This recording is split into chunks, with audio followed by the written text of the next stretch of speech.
Bonsoir, Père. Ouais, bonsoir, c'est comment? Voilà, quelle a été la situation la plus soyée que tu as vécue?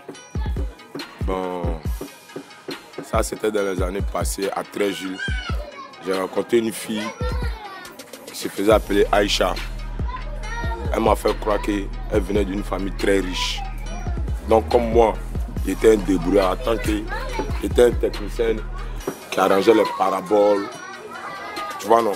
Donc un jour, ça s'avérait que le père de la fille même est venu faire achat chez nous là-bas pour payer canal. Donc c'est moi qui s'allait installer. Donc quand il s'est rentré dans la maison, il a vu que c'est un vieux, c'est pas trop ça, on sent que le vieux même est un peu fatigué. Là même qu'il devait prendre le vieux même là, par pitié pour lui-même là, il devait prendre 10 000, il a pris 3 000 le vieux. Tu vois non? Donc il a laissé les jours ont passé. Donc le jour il était Aïcha, on a assis dans un restaurant. Elle m'a dit qu'elle vient d'une famille tant, donc moi la vois une grande fille. Quand elle vient comme ça, elle a tous les atouts pour me dire, comme moi aussi, elle tombe dedans. On est pauvre et puis ça a trouvé que le vieux passait. Il dit, hé mon vieux, c'est comment? Le vieux vient t'apprendre un plat.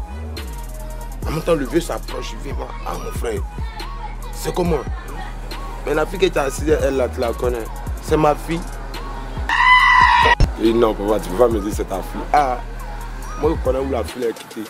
Et ça, elle vient d'où? Le vieux dit c'est ma fille, puis il demande à la fille, je suis ton père ou bien c'est pas ton père? Elle dit oui c'est mon père. Hey! J'ai dit mais ma petite, dis-moi la vérité alors que tu as venu me mentir. Bon tout de suite là, moi-même là, et c'est même plus sûr il doit te faire comme. Au fait là, il était tellement gêné non. Et puis elle-même elle s'est mise soir. Tu vois un peu non, donc souvent là, quand on a accroché qu'il y a juste ça, on n'a qu'à dire, et puis ça passe, faut pas demain là, ça a été un soir ici. C'est ce qui m'a marqué un peu. Bonsoir vieux père. Bonsoir. Voilà, quelle a été la situation la plus soyée que tu as vécue? Waouh, la situation la plus soyée que j'ai vécue. C'était un jour, j'ai parti à un rendez-vous avec une nouvelle conquête. C'est-à-dire que dans notre jargon, une nouvelle conquête. Tellement j'étais pressé, c'est-à-dire que je ne m'attendais même pas à ce rendez-vous de la fille là. Ça faisait plus de 1 mois, je suis derrière elle, elle me fait tourner par-ci, tourner par-là. Un bon matin comme ça, il s'élève, il m'appelle, Wallo, Momo, t'es où ça? Il dit, ouais, je suis à la maison, tranquille, non. D'ici, je vais me rendre, ah, j'ai besoin de te voir parce que je dois prendre mon vol tout à l'heure pour aller là. Pour moi, un gars vraiment qui courait derrière elle après combien d'années, c'était vraiment une aubaine pour moi. Donc qu'est-ce que je fais? J'essaie de me laver rapidement, je mets mon parfum, ma chemise rapidement. Si je vais arriver au rendez-vous même là, je croise un ami qui me dit, ah, tu vas aussi empresser? Je dis, ah, je vais à un rendez-vous très important. Tu te rappelles de la fille là, non? Que je te parlais d'elle à chaque arrêt là. Ouais, c'est derrière elle, je m'en vais. Donc rapidement, je prends le taxi, j'arrive au lieu de rendez-vous, je commande un café, je suis assis. Dès que la fille vient, elle va s'asseoir au lieu de rendez-vous, on va se croiser pour pouvoir parler là. On a commencé à parler un peu. C'est là que la fille va m'interpeller, il me dit, mais attends, tu fais quoi comme ça là en fait? Il dit, mais quoi? Il regarde, mais ta brosse à dents dans ta poche là. Vraiment. Donc je me suis assis dans le restaurant et puis je suis là, j'imagine, j'ai fait le tour d'Abidjan avec ma brosse à dents dans ma poche. Tout ça à cause de la femme. Tu vois, non? Elle va traumatiser les... Il faut toujours une femme pour nous mettre dans un système, pour essayer de nous perturber, nous faire perdre notre vigilance, quoi. Tu vois, donc, imagine un peu le serment. J'étais là, et puis, elle me demande, ouais, tu veux me voir changer? Il dit même, ah, je vois, tellement j'étais crispé, voilà. Mais elle n'a pas pris ça en mal. Non, elle n'a pas pris ça en mal, vraiment, elle a pris ça un but, que vraiment, j'étais un peu gêné. Elle a essayé de me détendre, me dire, non, vas-y, ça arrive, voilà, quoi. Mais il a mis aussi sur le coup, sur du traumatisme, quoi. Et voilà, tu m'as trop fait tourner, voilà. Bonsoir, vieux père. Bonsoir. Voilà, quelle a été la situation la plus soyée que tu as vécue, qui t'a marqué qu'à présent? La situation la plus soyée que j'ai vécue. Et jusqu'à aujourd'hui, il n'y a pas encore plus de femmes. C'était avec une fille qui s'appelait Abo Amand Marguerite. Il y a eu 3 enfants, elle. Mais elle était mariée depuis, elle est petite. Son père est venu la chercher. Il dit depuis, elle est mariée, depuis petite là. Donc, ils la prendre pour aller. Oh, il y a eu 3 enfants, elle. Oh, les 3 enfants vivent avec moi jusqu'à aujourd'hui. Donc, c'est la seule histoire qui m'a marqué jusqu'à présent. C'est pourquoi je n'ai pas pris de femme jusqu'à ce que je suis. Ah bon? Donc, ça date de combien d'années? Bon, depuis 96. Donc, vous n'avez plus pris de femmes qu'à l'heure là? Oui, jusqu'à actuellement. Ah, non, c'est la situation qui vous a gêné, qui vous a honni jusqu'à l'heure là. Jusqu'à actuellement. Parce que j'ai l'impression que les femmes se foutent de l'homme. Moi, je vais travailler. Je lutte pour vous nourrir. Et demain, on me dit non, que cette dernière-là, elle est mariée à quelqu'un d'autre depuis le ventre de sa mère. Donc, c'est pourquoi moi aujourd'hui là, il n'y a plus de femmes jusqu'aujourd'hui. Bonjour vieux père. Bonjour. Voilà, quelle a été la situation la plus soyée qui t'a gêné, la situation soyée même que tu as vécue, qui t'a marqué qu'à présent? Ma chérie, j'aimais une fille, hein, elle s'appelait Ange Edoxy. J'ai tout fait pour elle. On a décidé le mariage. Attends, pardon, elle s'appelait quoi? Ange Edoxy. Oui, Ange Edoxy. Non, elle était en forme comme Edoxy, il y a oublié. C'est son nom. D'accord. Voilà. Donc, on faisait tout ensemble.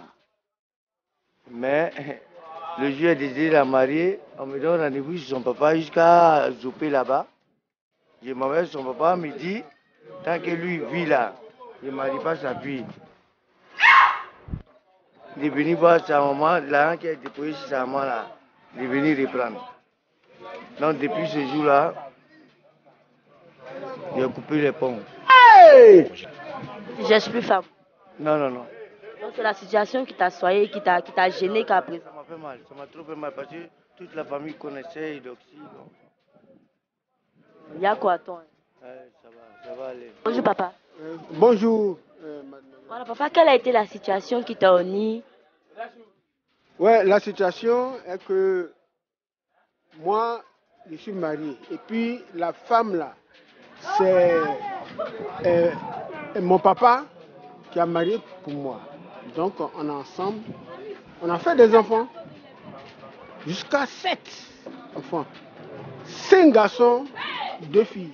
Mais malheureusement, il y a une qui est partie. Mais la femme là, tu sais, on a fait à gang pour ça. Et puis, un moment là, en 1990, on nous a compressés au travail. En 90 là, avant là, compression générale. Là. Moi, j'ai travaillé au ministère des Travaux publics. Donc, on nous a compressés. Maintenant, quand je suis venu, elle a vu, elle voit que je travaille, tu as vu, ça dure jusqu'à 1 an. Elle est quittée. Elle m'a laissé, elle allait prendre une autre monsieur. Elle est 7 enfants, elle vous a laissé. Oui. Elle m'a laissé. Elle allait parce que le travail, je cherche, mais je ne trouve pas. On nous a compressé en 1990. Donc je cherche, je ne trouve pas. Donc ça, elle chez elle, ça dure 1 an après, elle voit que non. Elle m'a laissé, elle est partie. Avec un autre monsieur. Avec ce monsieur, ils ont 2 enfants. Voilà. Oh, mais avec moi, c'est 7. Hey, Jesus! Donc c'est ce qui vous a uni et en d'autres termes vous a marqué. Ça m'a marqué. Moi, ça m'a marqué. D'accord. Ça m'a marqué et puis les femmes là, on dit que non. De toute façon, elle est partie là, c'est pas bon. Il faut prier pour elle. Tu as vu? Mais moi, avec bon cœur, j'ai accepté. On dit que ouais, de toute façon, elle t'a quitté comme ça, c'est pas bon. Et puis si elle va, il y a quelque chose qui va l'arriver. Donc, comme elle est partie, et puis avec, il y a un autre garçon appris là, mais c'est qui est là, il faut la. Et si elle vient comme ça, là, il faut prier pour elle, et puis là, tu serais en paix. Bonsoir, mon frère. Bonsoir, chérie. Voilà, quelle a été la situation la plus honteuse de ta vie? La situation que tu as vécue, puis ça t'a gêné? La situation qui m'a gêné ma vie, en tout cas, c'était très honteux, mais c'est pas grave. Parce qu'il y a plus ça comme ça. Ils quittaient à Djamé, ils sont là à Yopougon, il n'y avait pas de bus. J'ai marché d'ici jusqu'à là à Yopougon. Putain de merde! Arrivé à la maison, même, je n'ai pas pu préparer, j'étais tellement fatigué. Et puis j'ai dormi, étant célibataire, donc j'ai dormi comme ça. Jusqu'au lendemain. Je me suis levé et fait un petit équipé à manger, c'est tout. Attends, donc tu as marché d'Adjamé jusqu'où? Jusqu'en Yopougon, j'ai passé par vers Boribana et puis passé vers Tekla. Je suis arrivé à la maison tranquillement. J'ai fait un raccourci, puis je suis passé. C'était quoi? J'ai changé 3 trachis d'eau et puis j'ai marché. C'est pas occasionné ça, le fait que tu as marché là? Non, en fait, ce qui a occasionné, bon, il n'y avait pas de bus. En fait, il n'y avait pas de bus. J'ai fini de travailler, bon, c'est pas comment rentrer à la maison. Donc, comment tu n'as pas su? Je ne comprends pas. Tu dis qu'il n'y avait pas de bus. Il y a les voitures, mais pourquoi tu n'as pas pointé les voitures? Tu peux nous dire un peu, qu'est-ce qui s'est passé réellement à ce moment-là? je vous dis un peu. Je vous dis quoi encore? Quand j'ai marché pour aller, c'est que je n'ai pas les moyens sur moi. Étant un jeune, mais si ma journée n'est pas bonne. Quand la journée n'est pas bonne, il faut que moi. Le reste, moi, ce que je dois manger, c'est sur moi. Si je mets dans le transport, c'est pas bon. Je suis obligé de marcher en même temps pour aller au problème. Et voilà. Bonsoir, maman. Bonsoir. Voilà, quelle a été la situation la plus honteuse que tu as vécue? Bon, je suis allée dans un salon de coiffure. Je ne savais pas qu'il y avait poudre dans mes cheveux. Et quand ils ont fini de défriser, quand la dame a peigné mes cheveux, toute la serviette était poudre. Tellement j'ai eu honte. Quand je suis sortie de là, ils s'allaient découper tous mes cheveux. Et j'ai fait des jours, je passais par là.